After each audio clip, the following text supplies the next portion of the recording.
Gospod Komat je tudi že povedal, sem prav vesel, da je bil predgovornik, ker bova imela veliko stičnih točk. Naj vam tudi jaz povem to zgodbo. Včeraj sem bil v Trstu na enem tribunalu, ki je raje nas snemalo eno oddajo z mladostniki prav na temo zasvojenosti. In so vprašali, kako to, da nobena predavanja in nobena preventiva ni učinkovita.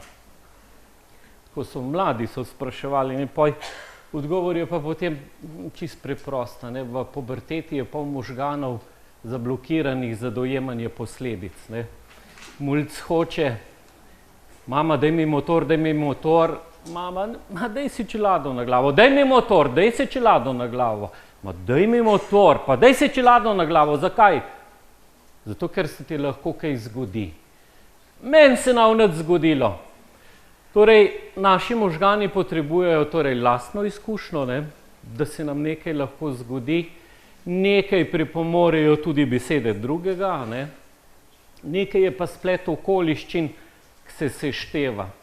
Jaz se ne upam danes reči, prav za nobenega, ki se sreča s tako ali drugačno obliko zasvojenosti, da je kriv ta, da je kriv oni, ne gre zdaj za iskanje krivca, ampak kaj je prav. No in o tem bomo tudi mi skušali danes tukaj slediti. S pomočjo nove tehnologije se učimo, poslušamo glasbo, marsikdo postane viden, zaznaven, prepoznaven, marsikdo postane slaven, marsikdo pa tudi žal propade in celo umre. Vsakdo od nas ima gotovo izkušnjo, da lahko preko računalnika plačamo položnico in ne vidimo, kako naš denar frli na elektropodjetje, vendar položnica je plačana. Torej, gre za izredno pomembno, in to je prvi podatek, virtualno, ki podpira realnost, s tem ni nič narobe. Celo zaželeno je, da to spoznavamo, da to nadgrajujemo, da v tem postanemo strokovnjaki.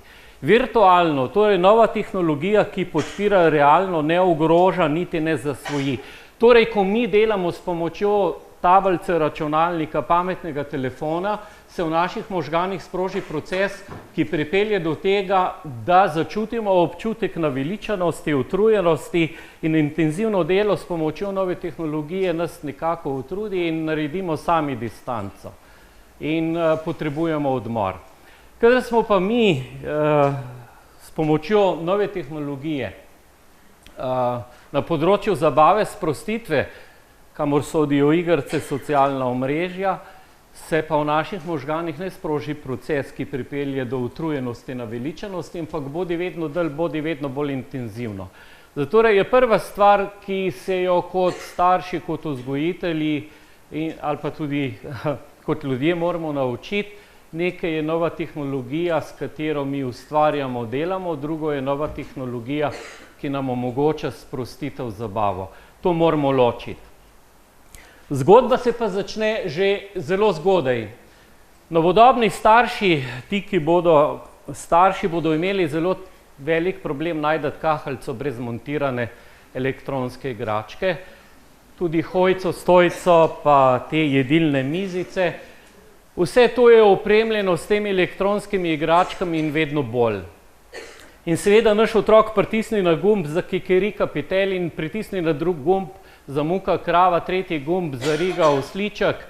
In seveda, ko se pogovarjam s snovalci elektronskih igračk, ko z njimi debatiram, jasno povedo, da so tu not intenzivne barve in zvoki. In seveda enoletni otrok, ko igra in pritiska na teh elektronskih igračkah, dobiva te barve in zvoke, preživi pol ure do 1 ure na dan, 2-3-letni otrok mogoče preživi že 2 ure na teh igračkah, 3-5-letni otrok lahko preživi tudi 3 do 5 ur dnevno ali celo več na teh elektronskih igračkah.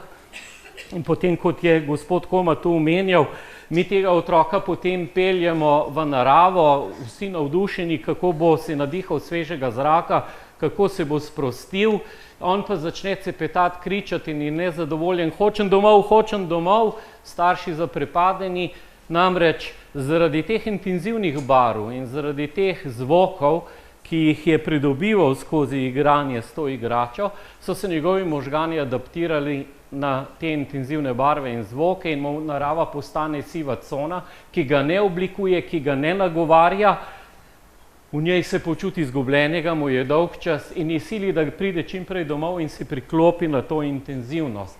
Zato je izrednega pomena, da v pripravi na zakon, na pripravo na starševstvo govorimo, da je potrebno paziti in omejevati prostorsko in časovno, to se pravi prostorska in časovna omejitev uporabe elektronskih igračk.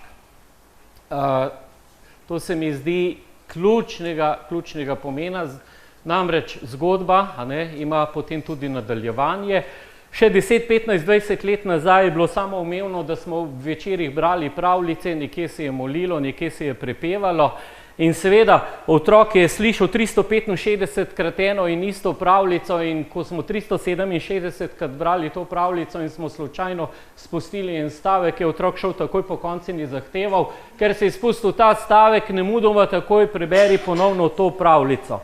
Kako to, da ta otrok 367krat sliši eno in isto pravljico, da se ne naveliča in jo bi še 300krat slišal, on se ne naveliča. Namreč zakaj gre? Ko mi beremo pravljico o zmaju s 7 glavami, z repom, ki maha in podira drevesa in ne vem kaj vse počne, se otrokovi možgani trudijo v njegovi domišljiji naslikati tega zmaja s 7 glavami. To je osnovni razvoj otroka in njegovi možgani se trudijo, da bi v domišljiji naslikal ta prizor ali pa Marijo in Jožefa, ki zdaj se Božič bliža, kako potujeta v mesto Betlehem. Njegovi možgani se trudijo naslikati vso to pravljico v domišljiji in, dragi moji, takrat nastanejo zametki, razumevanje, dojemljivo za abstraktno. Torej, cilj, Komat je zelo dobro o tem govoril, kapitala, ni danes več, da mi delamo za kapital po 16 ur na dan, da nas izmozga, ampak cilj kapitala je danes ustvariti nekritičnega potrošnika. Torej, otrok, ki tipka in pritiska in se uglasi muca, petelj in osliček, on ostaja pri tem, kar se sliši in kar se vidi. Ne razvija sposobnosti za presežno, da v življenju obstajajo stvari, ki me presegajo in sposobnost razumevanja abstraktnega nas loči od živali.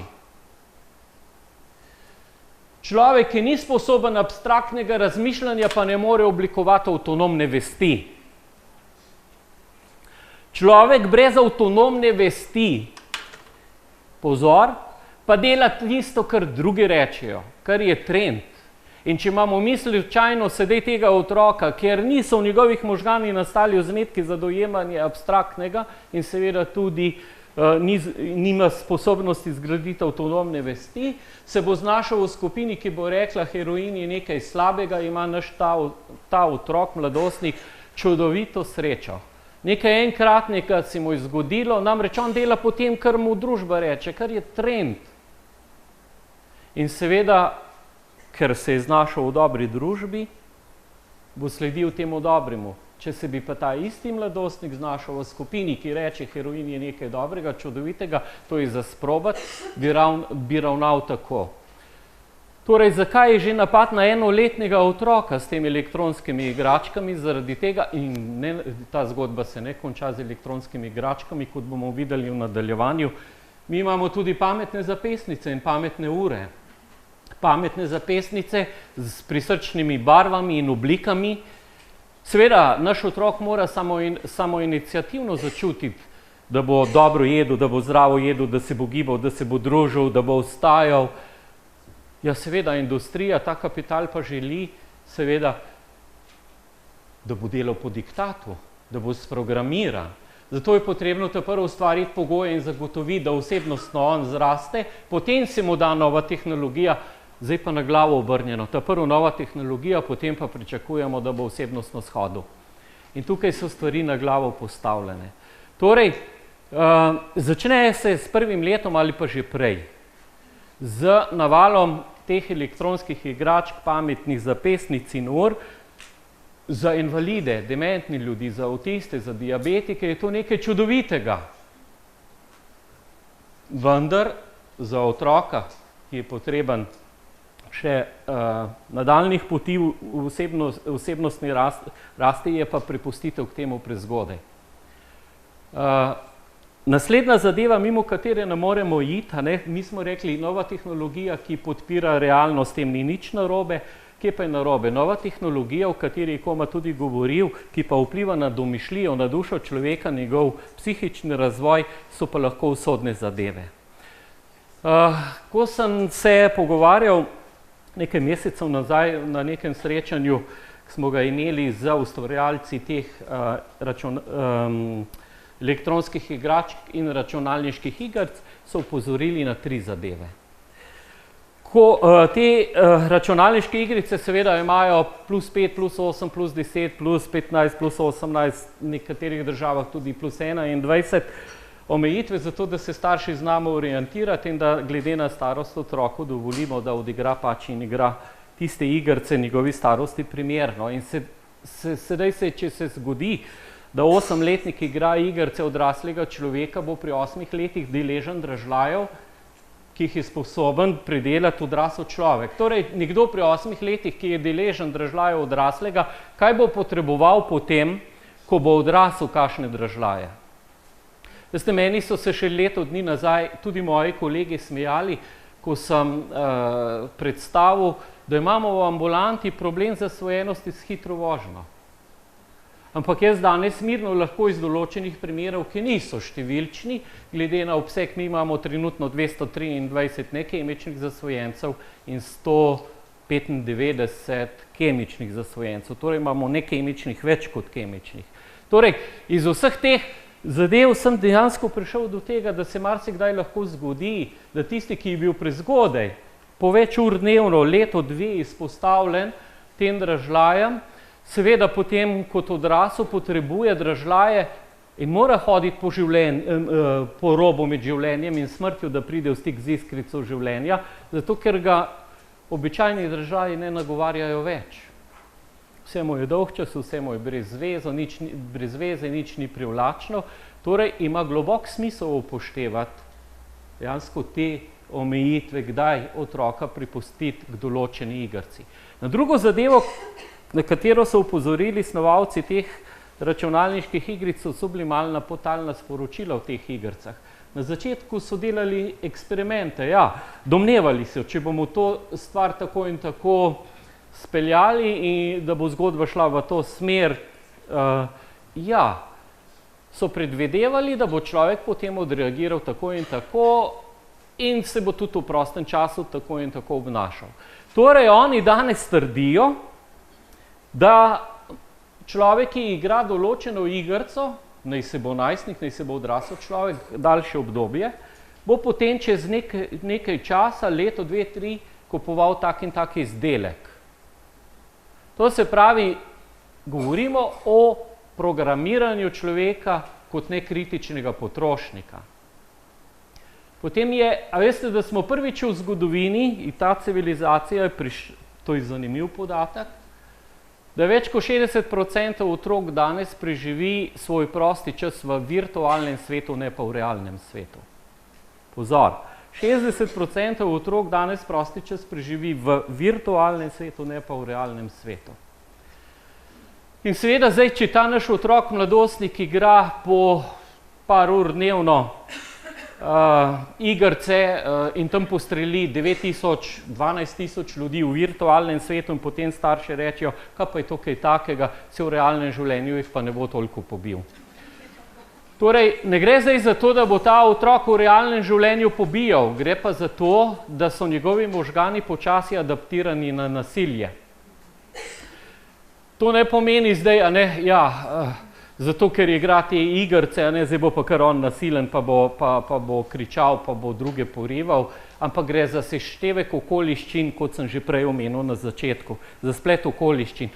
Torej, zapusti ga punca, šus dobi v šoli, sošolc ga zeza, doma ga ta stari naderejo, Seveda, ker ima možgane sprogramirane na nasilje in splet okoliščin, ki se okrog njega dogaja, je velika možnost, da bo on odreagiral do sebe, do drugih neprimerno, in če ne bi imel možgane sprogramirane na nasilje, bi odreagiral mogoče bolj znosno, bolj prizanesljivo. Glejte, raziskave potekajo, gre v to smer, da se dokazuje, da imamo mi danes že milijone ljudi adaptiranih, kot je tudi Komat govoril, adaptiranih na nasilje nekritičnega potrošnika in se ljudje tega niti sami ne zavedo, in tudi snovalci elektronskih igračk in snovalci računalniških igric to povedo.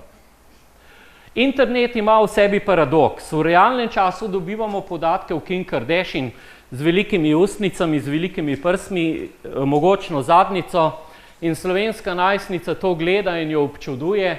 Poslušajte, mi danes dobimo v enem dnevu toliko podatkov, kot smo jih prej dobili v 2 letih.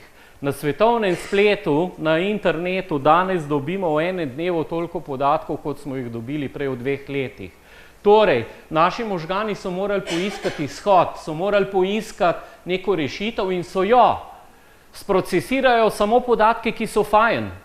Sprocesirajo podatke, ki ne zahtevajo sprememb, ki ne zahtevajo od človeka neke rasti. In seveda ta Kim Kardashian, čudovita, lepa, z make-upom, z bujnim oprsjem in ogromno zadnjico, ja, tudi jaz bi bila taka, in potem gre to slovensko dekle v DM in tam kupi make-up, ta star dol padek mora 75 € dati za tisti make-up, pobere deodorant, ki drži 72 ur, pa 5 dni se ne umiva. Torej, zdaj imamo pa mi tukaj ta dekleta, ki vse to gledajo, to so lepi podatki, ki jih možgani sprocesirajo. Bilo je pa že moji predhodniki so povedali, samo vztrajni, dosledni in močni ljudje pa lahko pridejo do podatkov, ja, kakšna je pa kemična sestava tega make-upa, tega deodoranta, kaj povzroča, da ne boste mislili, da imam kaj proti make-upom, deodorantom, nič, imam pa proti temu, da dobivamo tako velike količine prijetnih informacij, da počasi postajamo prepričani, in prepričan sem, da je tudi marsikdo med vami že tukaj, pa ne, da se bi tega zavedal, ki doživlja človeški vonj kot nekaj nezaželjenega, ki doživlja čisti obraz kot nekaj nesprejemljivega. Torej, počasi prihajamo do tega, da bomo izgnali, pregnali ne le vonj po gozdu, kot je Komat govoril, ampak prihajamo v to, da je človeški vonj počasi tudi človeški obraz nezaželen, in imamo dekleta, ki po 2 uri, preden grejo v šolo, delajo make-up, in če slučajno make-up ni tak, kot bi moral biti, ne gre v šolo. In med poukom gre na WC in se pogleda v ogledalo, in če slučajno make-up doma pustila, da se popravi, ne gre brez opravičila domov in popoldne pride tata ali pa mama po torbo, ker jih šla hči domov. Torej, nekemična zasvojenost ne pomeni samo to, da smo mi zatripani pred monitorček, pred tablico, pomeni tudi zasvojenost. V bistvu, če ne dišim tako in ne izgledam tako, nisem sprejemljiv, ne izpolnjujem teh kriterijev. Torej, to so umetno ustvarjene potrebe. Ja, in če smo nekritični in če tukaj nismo dovolj močni, da bi te stvari doumeli, razumeli, kot sta prihodnika tudi povedala, lahko zapademo v umetno ustvarjene potrebe, v ta trend, in sedaj imamo ljudi, ki niso sposobni abstraktnega razmišljanja, ki nimajo avtonomne vesti, delajo, kar drugi rečejo. V zgodbah je govoril Komat. Ana, ko jo vprašam, kako se ti je pa to začela, ta tvoja zgodba, rezala se je želetkami, in je rekla, imela sem črn dan in sem na Face napisala, da bi najraje umrla, in potem je elektronski prijatelj odgovoril, ja, kadar imam jaz tak dan, si vzamem želetko, pa se porežem po roki, in če ne zaleže se še po nogi, in potem je fizična bolečina malo večja, kot je psihična, in mi odleže, da je tudi ti tako probaj. Seveda, socialna omrežja so nekaj čudovitega enkratnega. Lahko spoznavamo nove ljudi, nove kulture, se informiramo, učimo, vendar za ljudi, ki pa osebnostno niso dovolj zreli, ki nimajo abstraktnega razmišljanja in avtonomne vesti, so pa lahko socialna omrežja tudi poguba, poligon smrti. Torej, kako te zadeve potekajo? Potekajo tako, imamo otroka, ki je aktiven na igricah, kar je v redu, in imamo otroka, ki je visoko aktiven na igricah. Filip, ki je visoko aktiven na igricah, pride tata do njega in reče, Filip, naredi to, in Filip reče, bom naredil, čez 5 ur pride tata, ja, zakaj nisi tega naredil? In Filip reče, ker mi nisi nič rekel. Ta Filip, če je enkrat na mesec visoko aktiven ali pa dvakrat na igricah, ni nobena katastrofa, če pa ta Filip dvakrat na teden, je katastrofa. Torej, če je pa Filip aktiven na igricah in pride tata in mu reče, naredi to in to, Filip reče, bom čez čas, in čez čas gre res dol z igrice, naredi tisto stvar temeljito, umirjeno, počasi, ne misli, kako bi hitro tekel nazaj, celo pozabi, se vključi potem tam na dvorišču ali pa na ulici v dogajanje svojih vrstnikov. Torej, mi ne preganjamo aktivnosti na igricah, pozorni smo na visoko aktivnost pri igricah, a ne? Torej, mi lahko omogočamo aktivnost na igricah, preprečiti moramo visoko aktivnost na igricah. Če to spregledamo, je druga stopnja. Druga stopnja pa je, da bo Filip brez cilja in namena na vsake par minut gledal brez cilja in namena, kaj se dogaja na tem telefončku, na tablici računalniku, in seveda zdaj tata tu opazi in reče, Filip, pa kaj zdaj gor počneš? Sej, a imaš kaj za delati, imaš kakšno nalogo? Ma ne, nimam. V redu, Filip, potem boš pa urce tukaj zdaj v kuhinji še tule gor na tej tablici, ali pa eno urco glede na okoliščine, a ne, potem boš pa to odložil. Lahko me izvižgate, za tem stojim, osnovnošolec ne more biti lastnik nove tehnologije, pozor, nadaljevanje pa je, lahko jo pa uporablja. Namreč v ambulanti imamo 10-11-letnike, ko postanejo lastnik in potem čez celo noč pod polštrom imajo telefonček in so na sceni, ne da bi starši vedeli. Časovna in prostorska omejitev mora biti. Osnovnošolec lahko uporablja novo tehnologijo. Naj se uči ločiti med delom z novo tehnologijo in zabavo z novo tehnologijo. Ne more pa biti lastnik. To je isto, kot da bi jaz mojega pacienta, ki je alkoholik in je vzpostavil abstinenco, in mladostnika, alkoholika zaprl v klet, mladostnika pa njegovo sobo s polno tehnologije in mu bom zabičal, da slučajno nauškaj odprl, ti moraš spati, veš. Dajte, no. Torej, mora biti tudi prostorska in časovna omejitev, ne, v obdobju osebnostnega razvoja. Torej, no, in zdaj, če to drugo stopnjo spregledamo, ta druga stopnja se pa prelevi v tretjo stopnjo. Ta tretja stopnja pa je, da bo Filip v sebi izoblikoval prepričanje, mnenje, da ga čaka neverjetno presenečenje, da ga čaka neverjetna nagrada tako na socialnih omrežjih, kot pa tudi v igranju igric. In seveda delodajalec pripelje svojega delavca, eno leto mu že govorim, da ko vozi viličarja, da ne odpira telefončka, in zdaj se mi v skladišču zaletel noter v izdelke, hvala Bogu so zavarovani, vendar vrgel ga bom iz službe, če ne bo zadeve obvladal, zato smo ga zdaj privlekli klele k vam, se mi smili, dajte mu pomagati. Ne boste verjeli, marsikdo ne zmore utegnitvenega dražljaja premagati, a ne? Raje zapusti ženo, raje izgubi službo, kot da bi se odpovedal neverjetnemu presenečenju, ki ga čaka tam. Ta utegnitvena bolečina je zelo huda zadeva, tako kot pri kemičnih. Mi ne kemične zasvojenosti v našem okolju še vedno podcenjujemo, ampak so kar močne. Nedolgo sem obiskal kolege v Zagrebu in sem videl to zadevo, so korak pred nami, čeprav smo mi začeli prvi. Moram se pohvaliti, naša ambulanta v javnem zdravstvu je ena prvih, celo v evropskem merilu, ki se je začela ukvarjati z nekemičnimi zasvojenostmi, drugo so privata. Zdaj so te 4 stopnje, na katere bi... No, in seveda ta delavec je sedaj pri nam v obravnavi in seveda se trudimo ta utegnitveni sindrom predelati z njima. Zdaj, te 4 stopnje se mi zdijo tudi izredno pomembne. Zdaj, če moj otrok igra igrice in mu jaz rečem, pridi na kosilo, on pride, normalno poje, pomije posodo, se pogovarja z nami, to je vzorec, to ni nič narobe. To je tudi naš cilj. Če pridem po otroka, ki igra igrice ali pa na socialnih omrežjih in mu rečem, je kosilo, reče, pridem za 15 minut, daj mi mir, kaj klesetnariš, lej, kosilo bo mrzlo in tudi jedo ne boš, bo rekel, dobro. Iz pete ven bo potegnil moč in bo šel pojesti in ko bo pojedel, bo takoj leto nazaj. To je navada. Tretja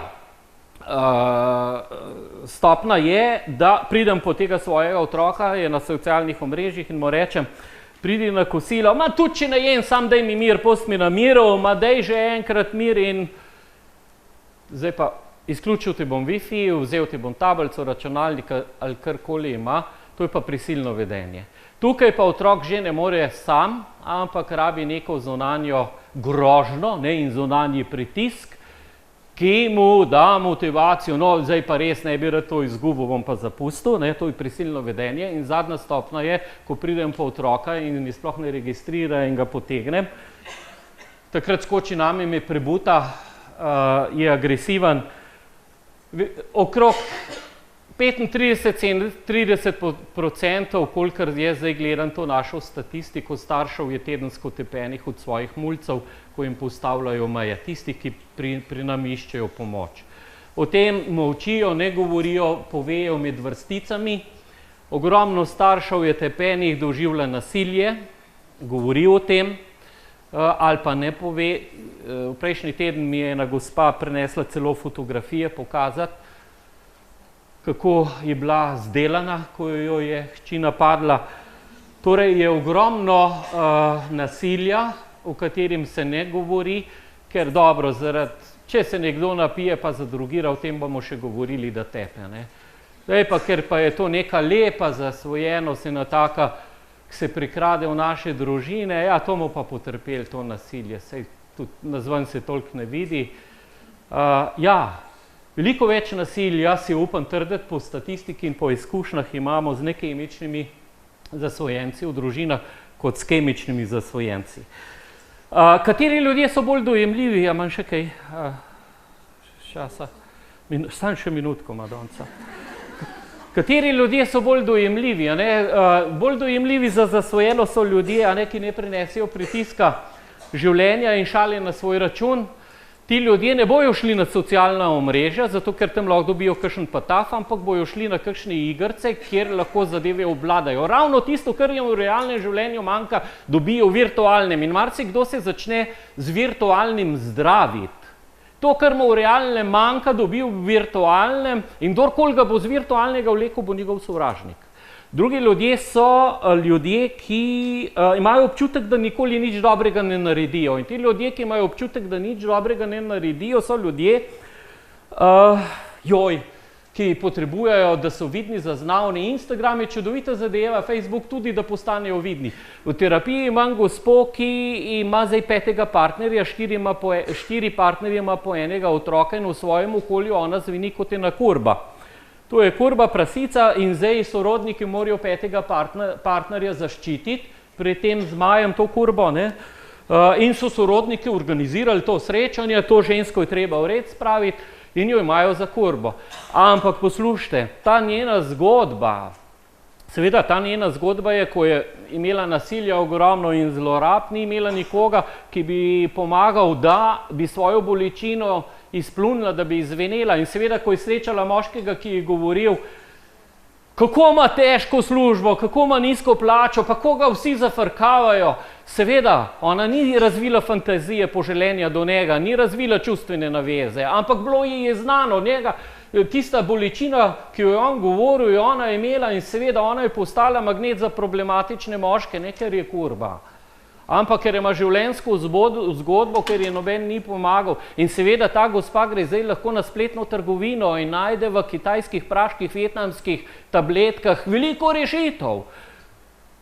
In potem starši prenesijo razne praške, razne tabletke, pa rečejo, pa partnerji, dajte to v laboratorij, da se vidi, kaj to je. In marsikdaj se ugotovi, da so kakšne snovi smrtno nevarne v kombinaciji z alkoholom ali pa snovi med seboj.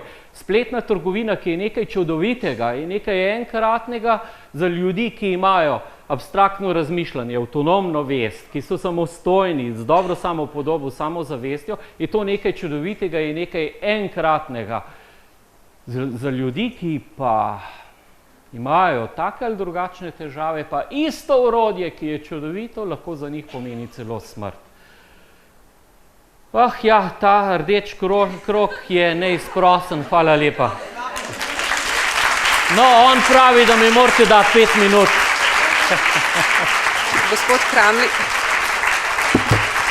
Gospod Kramli, hvala lepa.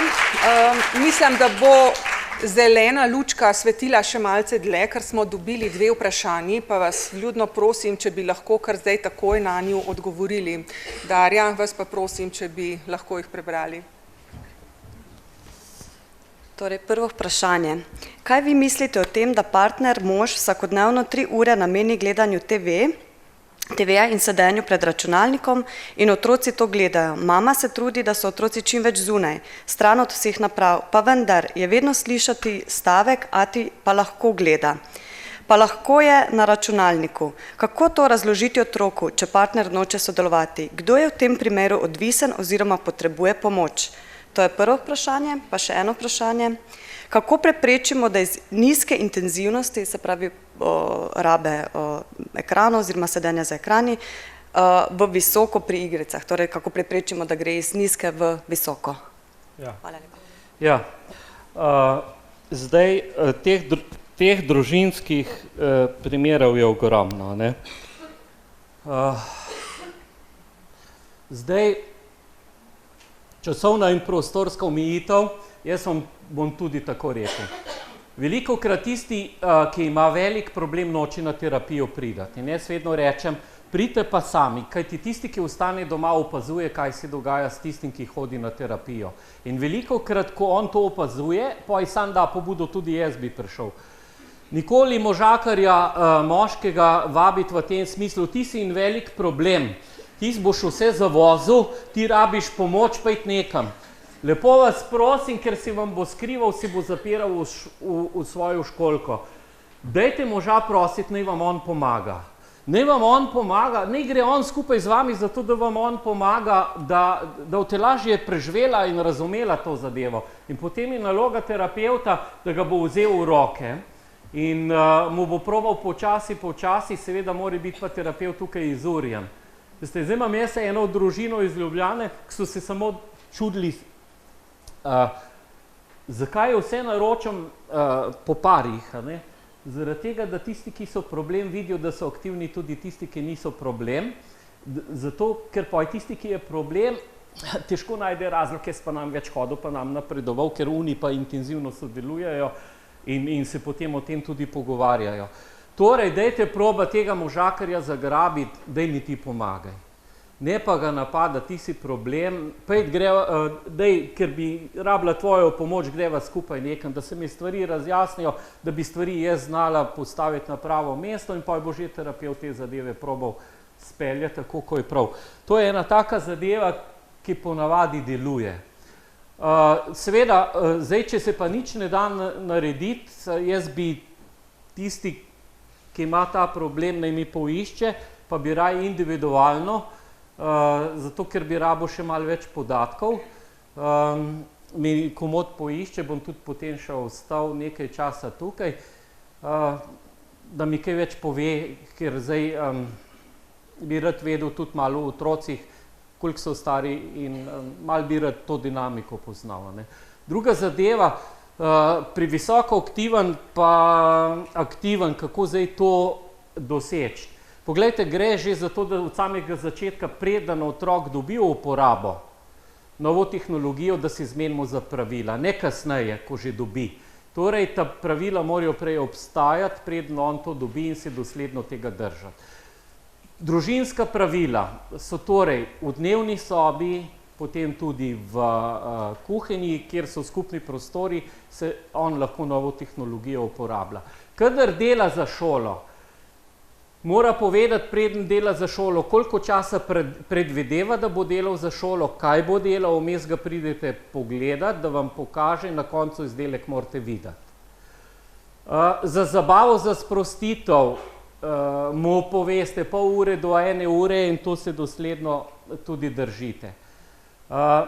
Potem se tukaj v ambulanti pogostokrat srečujemo, zdaj pa rečemo, ja, najlažje je vzeti stvari, tega mi ne delamo v ambulanti, če nekdo že je zasvojen, tista 4. stopnja. 15-letnica je rekla, jaz sem kar ubila, če mi vse to vzamete. No, ona je to tudi resno mislila. Torej, zdravljenje ni tako, da bomo mi nekaj vzeli, ampak da bomo nekaj življenju dodali. Tukaj pa mora imeti družina kapacitete, da se lahko življenju nekaj dodaja. Torej, prvi korak je, da probamo doseči to, da vsaj izenačimo. Kolikor si fizično aktiven in si aktiven v svojem okolju, toliko bod pa potem tudi gor. Da vsaj neke okvirje začnemo sprejemljive zanj postavljati. Ni nujno, da uspemo tukaj, to je naš cilj, da neke okvirje postavimo. Tukaj nisem omenil tudi izredno pomembne zadeve. Bralna kultura, v kateri je on rekel, Komat je uporabil stavek veliko branje. Ko se naš otrok uči brati, prvo črkuje A, T, I. On vidi vsako črtko posebej, šele potem stavek.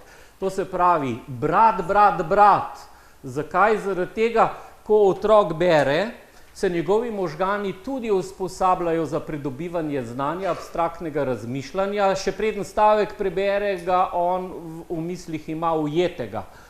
Torej, veliko knjig, branja, izpostavite bralno kulturo, veliko berite, to je tudi eden od pripomočkov. Tisto gospod ali tisti, ki je pa dal tisto prvo vprašanje, pa se potem lahko vidimo, ker ne bi rad kakšne stvari tukaj le ven kot terapevt streljal, ki se v te drugi zgražali. Ker nekdo, ki živi v drugih okoliščinah, v drugačnih kot taki sprašuje lahko za unega nesprejemljivo, kar bom predlagal. Tako da tu so lahko potem hude zadeve. Ok, je to to.